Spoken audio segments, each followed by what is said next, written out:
Hello.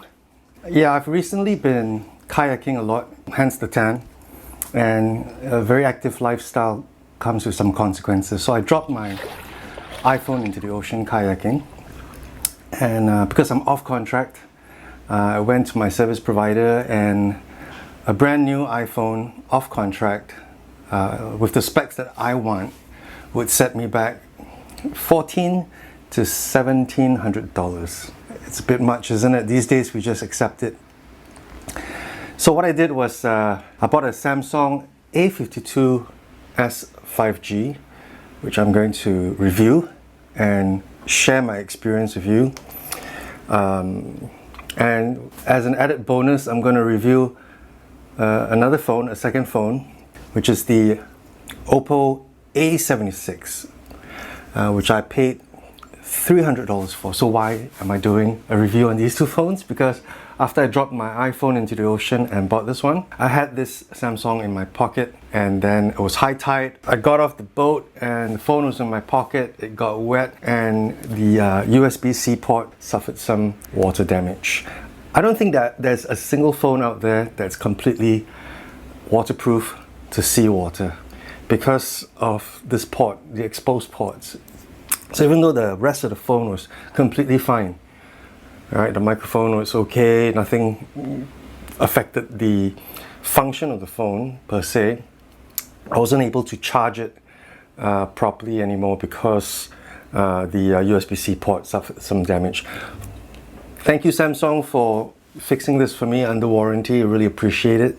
So while the Samsung A52s 5G was being serviced, I needed a replacement phone so I could tap myself into malls and places during the pandemic, and that's why I spent $300 on this OPPO A76, and I have to say I'm very happy with this phone as well as this Samsung A52s 5G. The MSRP for this phone is $649 Singapore dollars, but I paid $540 for it. The amount of value I'm getting from this phone for that price, I almost feel embarrassed that the iPhone is so expensive.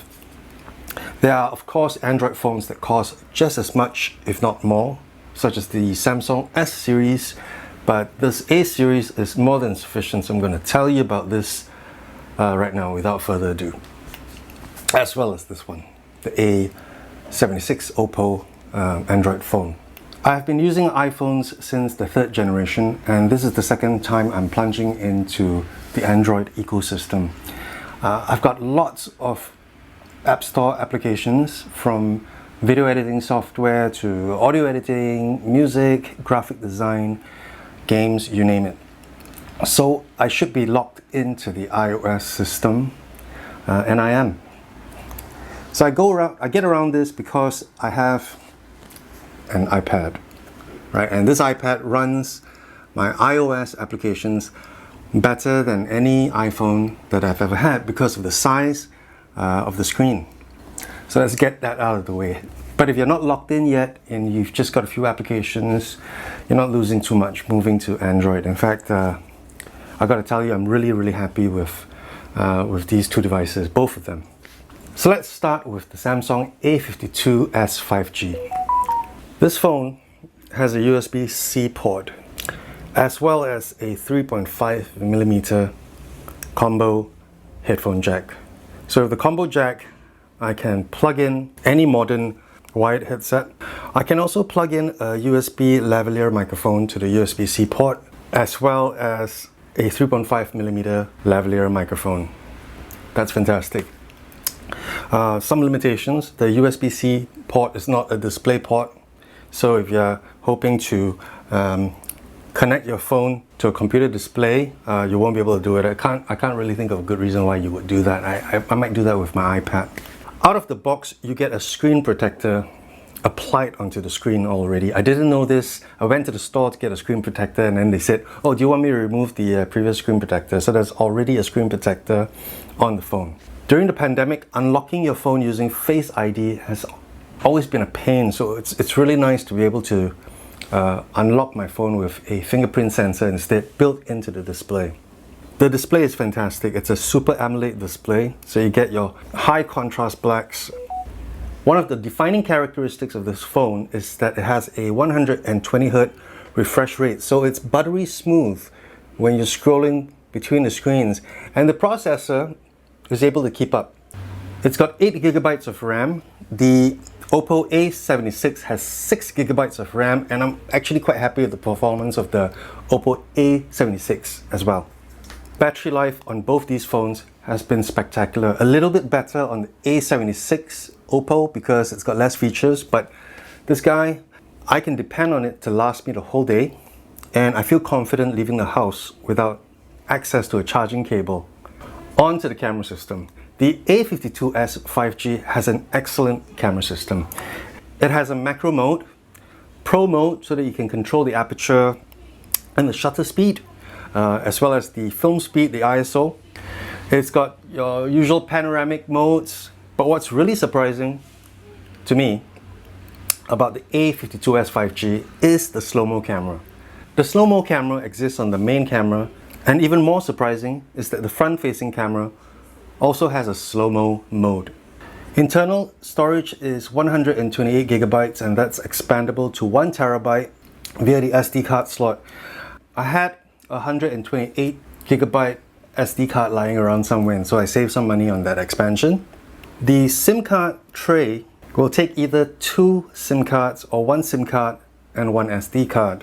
The OPPO A76, however, has a much more interesting SIM card tray. It'll take 1 SD card and 2 SIM cards. So what about this phone, which I got as a spare phone when I sent my Samsung A52s 5G to the service center.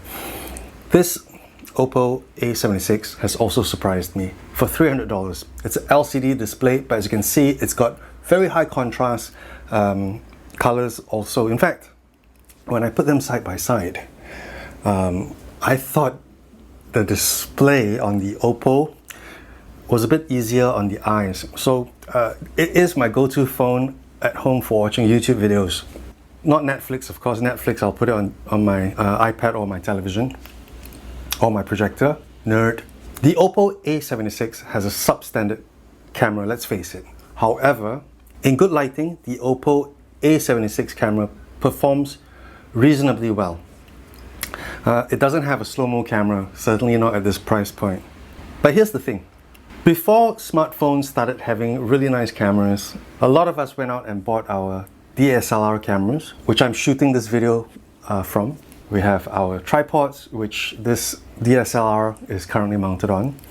But then these mobile phones started to become all-in-one devices. The iPhone has a spectacular camera system. It's got a ton of features, and switching over to these two Android phones has given me revived interest in my camera investments. The fingerprint scanner for the OPPO A76 is a hardware fingerprint scanner, not on the screen. It works surprisingly well actually, and when I press and hold, hey Google, what time is it right now? It's 10:21 a.m. This phone has a 90Hz refresh rate. Wow, that's still pretty good. 90 Hz, you know? So it's still buttery smooth, and the processor for this price is really decent. I just couldn't be happier with both these phones because of the features of the Samsung A52s 5G. And for the OPPO A76, for what I'm getting at this price, it's just a steal. So to sum up, I think I was able to tolerate this massive switch because I have an iPad and I have good cameras. But if you don't have all that, and that iPhone is the only iOS device that you have, the only camera that you depend on is the camera on your phone, then yes, it's going to be quite challenging to switch. But for me, it was really no biggie, and I've been using these two phones for over a month now, and I tell you, I couldn't be happier. So thank you so much for watching this video, and I hope it helps if you're thinking about switching and you're in the same predicament as me, not exactly the same, but similar, and you are off contract and you need a new iPhone, and it doesn't make sense because of how expensive it is. These two phones are excellent alternatives. I'm just sharing my perspectives from a real world user experience point of view. Thank you so much.